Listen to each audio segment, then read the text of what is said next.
مبارک یوسف کی آیت ہے، بسم اللہ الرحمن الرحیم، اقتلوا یوسف او اطرحوه ارضا یخل لکم وجہ ابیکم وتکونوا من بعدہ قوما صالحین. کہ جو برادران یوسف تھے وہ یہ کہہ رہے تھے کہ ہم ایک پلان بناتے ہیں اور وہ یہ کہ ہم یوسف کو قتل کر دیتے ہیں، یا اگر قتل نہ کر سکیں تو اسے ایک ایسی زمین پر پھینک کر آتے ہیں جہاں کسی انسان کا کوئی وجود نہیں ہے، وہ وہیں پر رہ کے ختم ہو جائیں گے. یہ کام ہم کر لیں گے. یہ کام کرنے کے بعد دو چیزیں ہمیں حاصل ہو جائے گی. یخلو لکم وجہ ابیکم، تمہارے جو والد یعقوب اس کی ساری توجہ تمہاری طرف آ جائے گی. اور دوسری بات ہے وَتَكُونُوا مِن بَعْدِهِ قَوْمًا صَالِحِينَ، کہ اس کے بعد تم نیک قوم بن جاؤ گے. یہاں غلط کام کرو گے، یہاں استغفار کر لو گے، معافی مانگ لو گے، خدا سے توبہ کر لو گے، نیک بن جاؤ گے. آپ دیکھیں انہوں نے اپنے پلان پر عمل کیا اور حضرت یوسف کو فی غیابات الجب ایک گہرے کنویں میں ڈال دیا. پھر وہاں سے ایک مصر کا قافلہ آیا تو انہوں نے حضرت یوسف کو اٹھایا اور پھر انہوں نے بیچ دیا حضرت یوسف کو. اچھا، اب یہ کیا سمجھ رہے ہیں؟ یہ کہہ رہے ہیں کہ ہم نیک لوگ بن جائیں گے، وَتَكُونُوا مِن بَعْدِهِ قَوْمًا صَالِحِينَ، ہم توبہ کر لیں گے، استغفار کر لیں گے، ہمارا مسئلہ حل ہو جائے گا. کتنا آسان ہے. لیکن آپ دیکھیں 40 سال تک وہ توبہ نہیں کر سکے. عقیدتی لحاظ سے، نظریاتی لحاظ سے، ذہنی لحاظ سے وہ کہہ رہے تھے یہاں ہم گناہ کریں گے، یہاں توبہ کر لیں گے، مسئلہ حل ہو جائے گا. جانتے ہیں اس چیز کو، اپنے وجود میں درک کرتے ہیں اس بات کو کہ توبہ کر لیں گے مسئلہ حل ہو جائے گا، لیکن 40 سال ہو گئے توبہ نہیں کر پا رہے. آپ دیکھیں برادران یوسف کو جو توبہ کروائی وہ خود حضرت یوسف نے کروائی. جب ان کی ملاقات ہوتی ہے حضرت یوسف سے تو اس وقت حضرت یوسف کہتے ہیں کہ اب جو ہے وہ خدا تمہیں بخش دے گا. قرآن کی آیت ہے یغفر اللہ لکم، اب خدا تمہیں بخش دے گا کیونکہ اب تم میرے پاس آئے ہو. قرآن کہہ رہا ہے وہ حضرت یعقوب کے پاس گئے اور کہا یا ابانا استغفر لنا ذنوبنا، اے ہمارے بابا یعقوب آپ ہمارے لیے استغفار کیجئے، گناہ ہم نے کیے، استغفار آپ کیجئے.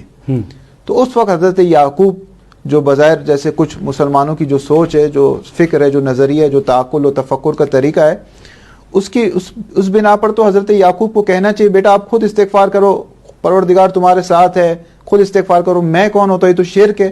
میں کون ہوتا ہے تمہارے لیے استغفار کرنے والا؟ خدا تمہارے قریب ہے، بیٹا جاؤ خود استغفار کرو، بیٹا شرک سے بچو، میرے پاس نہ ہو. لیکن آپ دیکھ لیجئے قرآن کی آیت، قرآن میں حضرت یعقوب نے فرمایا سوف استغفر لکم ربی، میں ان قریب اپنے رب سے تمہارے لیے استغفار کروں گا.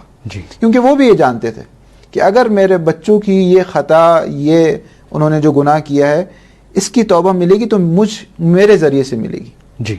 ٹھیک ہے، پروردگار نے جو نظام طے کیا ہے اس نظام کے تحت میں ولی خدا ہوں، میں حجت خدا ہوں، میں نبی خدا ہوں، میں اس کا فیض میرے ذریعے سے آ رہا ہے، میں وسیلہ ہوں، میں واسطہ ہوں، میں ذریعہ ہوں. تو اب یہ اگر مجھے ان سے پروردگار سے ان کو ملانا ہے تو میری ضرورت پڑے گی انہیں، میرے بغیر وہ نہیں جا سکے. اگر حضرت یعقوب اور حضرت یوسف کے بغیر حضرت یوسف کے جو برادران ہیں وہ توبہ کر سکتے تو کر لیتے 40 سال میں. انہیں سب معلوم تھا، نبی کی اولاد تھی، خاندانی نبوت تھی ان کے پاس، انہیں معلوم تھا توبہ کس طرح کی جاتی ہے، کون سے کلمات ہیں، کون سے دعا ہیں، کس طرح مصلی پر بیٹھا جاتا ہے، سارے طریقے آتے تھے انہیں. لیکن ایک چیز انہیں سمجھ میں نہ آئی کہ ہم حضرت یوسف اور حضرت یعقوب کے بغیر نہیں کر سکیں گے. یہ بات انہیں 40 سال بعد جا کر سمجھ میں. اور پھر انہوں نے توبہ کی اور یہاں حضرت یعقوب نے فرمایا سوف استغفر لکم ربی، کہ ان قریب میں تمہارے لیے استغفار کروں گا اپنے رب سے. اور روایت میں ہے کہ امام صادق علیہ الصلوۃ والسلام فرماتے ہیں کہ یہ کیوں کہا کہ ان قریب، اس وقت کیوں نہیں استغفار کیا؟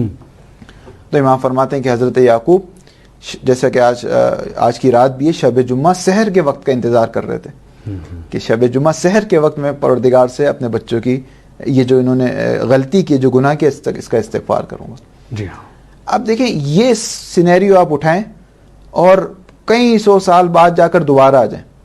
مدینے میں امام سجاد اپنے اصحاب کے ساتھ موجود ہیں. ایک شخص آتا ہے جسے حسین ابن نمیر کہا جاتا ہے، جو حضرت زہیر ابن قین کا بھی قاتل ہے، جو حضرت علی اکبر کے بھی قتل میں اس کی شراکت ہے. ٹھیک ہے، وہ امام سجاد کے پاس آتا ہے اور کہتا ہے میں ایسا کیا کروں کہ پروردگار مجھے معاف کر دے. امام نے کہا نماز کو پھیلا پڑھ لو، خدا تمہیں معاف کر دے گا. روایت میں یہ لفظ. وہ چلا گیا.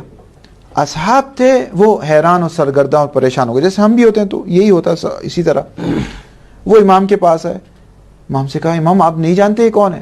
تو امام نے کہا میں نہیں جانوں گا تو کون جانے گا, جی یہ تو میرے بھائی کا قاتل ہے, یہ زہیر ابن قین کا قاتل ہے. تو کہا پھر آپ نے کیوں بتایا اسے کہ یہ نماز غفیلہ پڑھ لے تو اس کی بخشش ہو جائے گی, آپ نے کیوں بتایا؟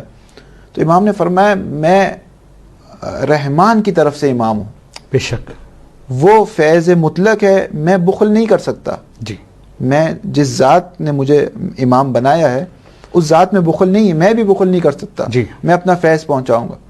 تو انہوں نے کہا اس طرح تو وہ بخش دیا جائے گا, اس کا یہ گناہ ختم ہو جائے گا. تو امام نے مسکرائے اور یہ سمجھانا چاہتے تھے کہ اتنا آسان ہوتا تو برادران یوسف کا بھی گناہ معاف ہو جاتا, جی انہیں بھی الٹیمیٹ حضرت یوسف کے پاس آنا پڑا. یہ بھی جب تک ہمارے پاس نہیں آئے گا صرف یہ سمجھ لینے سے کہ نماز غفیلہ پڑھ لیں یا فلاں دعا پڑھ لیں یا قرآن کی وہ سورہ پڑھ لیں یا اتنی نمازیں پڑھ لیں, اس کا مسئلہ حل ہونے والا نہیں ہے. صحیح. اور آپ دیکھ لیجئے تاریخ میں یہ بات ہے کہ آخر عمر تک وہ نماز غفیلہ نہیں پڑھ سکا, آج نہیں کل پڑھ لوں گا, کل نہیں پرسوں پڑھ لوں گا, یہاں تک کہ اس ملعون اس دنیا سے چلا گیا. جی. یعنی یہ صرف نظریاتی طور پہ سمجھ لینا کہ میں نماز پڑھ لوں گا میرا مسئلہ حل ہو جائے گا, توفیق کون دے گا اس کو نماز کی؟ صحیح. نماز ایک فیض ہے جو پروردگار متعال کی جانب سے اپنے بندوں پر ہے. وہ آپ نے واسطہ فیض سے ہٹ کر آپ کہیں کہ میں یہ فیض حاصل کر لوں گا, نہیں حاصل کر سکیں گے. بے شک. اور وہ نہیں کر سکا حاصل, آخری میں وہی واصل جہنم ہوا.